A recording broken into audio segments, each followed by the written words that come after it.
அனைவருக்கும் வணக்கம். செய்தி வாசிப்பவர் வர்ஷினி. 5ஆம் வகுப்பு, ஊராட்சி ஒன்றிய தொடக்கப்பள்ளி, சேரன் மகாதேவி, திருநெல்வேலி மாவட்டம். தமிழ்நாட்டு திட்டங்களுக்கான நீதியை பெற முதல்வர் மு.க. ஸ்டாலின் இன்று டெல்லி பயணம். நாளை பிரதமர் மோடியை சந்தித்து பேசுகிறார்.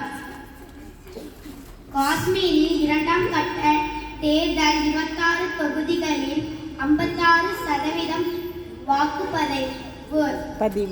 Set-top 800 is now disconnected.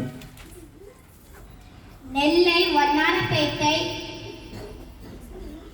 ESI மருத்துவமனை விரைவில் 300 படுக்கைகளுடன் விரிவாக்கம். தருவக்குளம் அருகே பட்டாணவத்தூர் கடற்கரையில் பழங்கால கொரிய நாணயம் கண்டெடுப்பு.